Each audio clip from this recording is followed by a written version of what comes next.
ನಮಸ್ಕಾರ ಸ್ನೇಹಿತರೆ, ಗೃಹಲಕ್ಷ್ಮಿ ಯೋಜನೆಯ ಅಪ್ಡೇಟ್ಗೆ ನಿಮಗೆ ಸ್ವಾಗತ ಸುಸ್ವಾಗತ. ಸ್ನೇಹಿತರೆ, ಗೃಹಲಕ್ಷ್ಮಿಯರಿಗೆ ಸಿಕ್ಕಿದೆ ಇಲ್ಲೊಂದು ಭರ್ಜರಿ ಗುಡ್ ನ್ಯೂಸ್.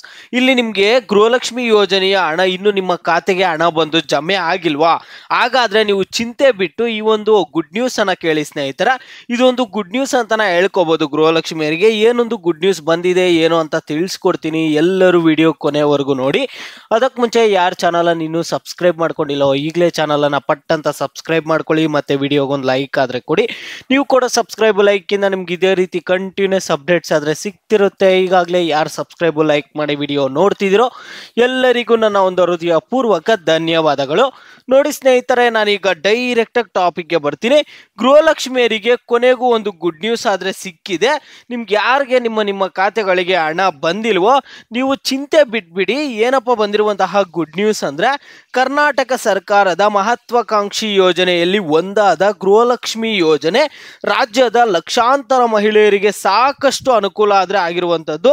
ಆದರೆ 2-3 ತಿಂಗಳಿಂದ ಗೃಹಲಕ್ಷ್ಮಿ ಯೋಜನೆಯ ಹಣ ಫಲಾನುಭವಿಗಳ ಖಾತೆಗೆ ಬರ್ತಾ ಇಲ್ಲ, ಪಾವತಿನೇ ಆಗ್ತಿಲ್ಲ.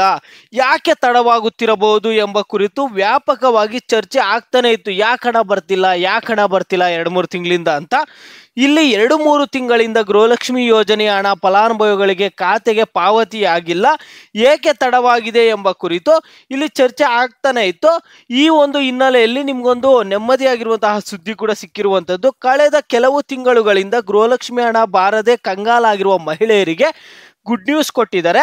ಇಲ್ಲಿಯವರೆಗೆ ರಾಜ್ಯ ಕಾರ್ಯದರ್ಶಿಯಿಂದ ಮಹಿಳಾ ಮತ್ತು ಮಕ್ಕಳ ಕಲ್ಯಾಣ ಇಲಾಖೆಯ ನಿರ್ದೇಶಕರ ಮೂಲಕ ಹಣ ಆದರೆ ಪಾವತಿಯಾಗುತ್ತಿತ್ತು. ಆದರೆ ಇನ್ನು ಮುಂದೆ ರಾಜ್ಯ ಕಾರ್ಯದರ್ಶಿಯಿಂದ ತಾಲೂಕು ಪಂಚಾಯಿತಿಗೆ ಹಣ ಪಾವತಿ ಆಗಲಿದೆ. ತಾಲೂಕು ಪಂಚಾಯಿತಿಯಿಂದ ನೇರವಾಗಿ ಫಲಾನುಭವಿಗಳಿಗೆ ಹಣ ತಲುಪಲಿದೆ ಅಂತ ಹೇಳ್ತಿದ್ದಾರೆ ಸ್ನೇಹಿತರ. ಇಲ್ಲಿ ನೋಡಿ, ನಿಮಗೆ ಇಲ್ಲಿಯವರೆಗೆ ಏನಾಗ್ತಿತ್ತು ಅಂದ್ರೆ, ರಾಜ್ಯ ಕಾರ್ಯದರ್ಶಿಯಿಂದ ಮಹಿಳಾ ಮತ್ತು ಮಕ್ಕಳ ಕಲ್ಯಾಣ ಇಲಾಖೆಯ ನಿರ್ದೇಶಕರ ಮೂಲಕ ಹಣ ಆದ್ರೆ ನಿಮ್ಗೆ ಪಾವತಿ ಆಗ್ತಿತ್ತು.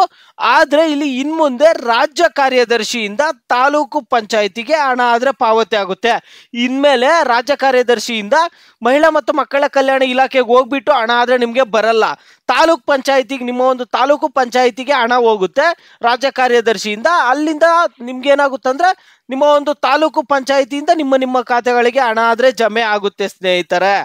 ಮಹಿಳಾ ಮತ್ತು ಮಕ್ಕಳ ಕಲ್ಯಾಣ ಇಲಾಖೆಯ ನಿರ್ದೇಶಕರಿಗೆ ಇಲಾಖೆಯದ್ದೇ ಬಹಳಷ್ಟು ಜವಾಬ್ದಾರಿ ಆದ್ರೆ ಇದೆ ಅಂತೆ. ಅದರಿಂದ ಈಗ ಗೃಹಲಕ್ಷ್ಮಿ ನಿಭಾಯಿಸುವುದು ಮತ್ತಷ್ಟು ಹೊರೆ ಆಗ್ತಿರುವ ಕಾರಣದಿಂದ ಈ ಹೊರೆ ತಪ್ಪಿಸಲು ಬದಲಾವಣೆ ಮಾಡಲು ಇಲಾಖೆ ಆದ್ರೆ ಮುಂದಾಗಿದೆ ಸ್ನೇಹಿತರೆ. ಈಗಾಗಲೇ ರಾಜ್ಯ ಸರ್ಕಾರ 3 ತಿಂಗಳಿನಿಂದ ಗೃಹಲಕ್ಷ್ಮಿ ಯೋಜನೆಯ ಹಣವನ್ನು ಪಾವತಿ ಮಾಡಿಲ್ಲ. ಈಗ ಹಣ ಪಾವತಿಯ ಕಾರ್ಯವಿಧಾನದಲ್ಲೇ ಬದಲಾವಣೆ ಮಾಡಲು ಮುಂದಾಗಿರುವಂಥದ್ದು. ಈ ವಿಚಾರದ ಬಗ್ಗೆ ಈಗ ಇಲಾಖೆ ಹಂತದಲ್ಲಿ ಆದ್ರೆ ಚರ್ಚೆ ನಡೀತಿದೆ. ಸಚಿವೆ ಲಕ್ಷ್ಮಿ ಹೆಬ್ಬಾಳ್ಕರ್ ಅವರ ಆರೋಗ್ಯ ಸ್ಥಿತಿ ಸುಧಾರಣೆ ಆದ ಬಳಿಕ ಅಧಿಕೃತ ಆದೇಶ ಆದ್ರೆ ಬರುವಂತಹ ಸಾಧ್ಯತೆ ಆದ್ರೆ ಇರುವಂಥದ್ದು ಸ್ನೇಹಿತರೆ. ರಾಜ್ಯ ಸರ್ಕಾರದಲ್ಲಿ ಅಭಿವೃದ್ಧಿ ಕೆಲಸಗಳಿಗೆ ಹಣದ ಕೊರತೆಯಾಗಿದೆ ಎಂದು ಶಾಸಕರೇ ಮಾತನಾಡ್ಕೊಳ್ತಿರ್ತಾರೆ. ಈಗ ಗೃಹಲಕ್ಷ್ಮಿ ಕಂತು ಪಾವತಿಗೂ ಹಣ ಕೊರತೆ ಉಂಟಾಗಿದೆ. ಹೀಗಾಗಿ 3 ಕಂತು ಪಾವತಿ ಮಾಡಿಲ್ಲ ಎಂದು ಮಹಿಳೆಯರು ಮಾತನಾಡಿಕೊಳ್ಳುತ್ತಿದ್ದಾರೆ. ತಾಲೂಕು ಪಂಚಾಯಿತಿಯಿಂದ ಹಣ ಬಿಡುಗಡೆಯಾದರೆ ಇದು ಅಕ್ರಮಕ್ಕೆ ಕಾರಣವಾಗಬಹುದು ಎಂಬ ಮಾತುಗಳು ಕೂಡ ಕೇಳಿ ಬರ್ತಿದೆ ಸ್ನೇಹಿತರೆ. ಈಗ ನೀವು ಪ್ರತಿಯೊಬ್ಬರು ನಿಮ್ಮ ಒಂದು ಅಭಿಪ್ರಾಯಗಳನ್ನ ವಿಡಿಯೋಗೆ ಲೈಕ್ ಮಾಡ್ಬಿಟ್ಟು ಕಾಮೆಂಟ್ ಮುಖಾಂತರ ತಿಳಿಸಿ.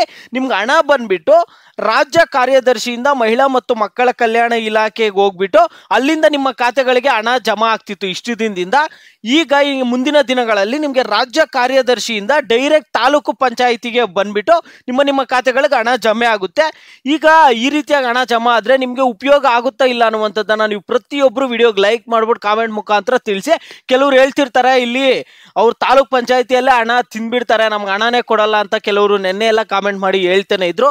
ಈ ಕುರಿತು ನಿಮ್ಮ ಅಭಿಪ್ರಾಯಗಳೇನು ಅನ್ನುವಂಥದ್ದನ್ನ ಪ್ರತಿಯೊಬ್ಬರು ವಿಡಿಯೋಗೆ ಲೈಕ್ ಮಾಡ್ಬಿಟ್ಟು ಕಾಮೆಂಟ್ ಮುಖಾಂತರ ತಿಳಿಸಿ.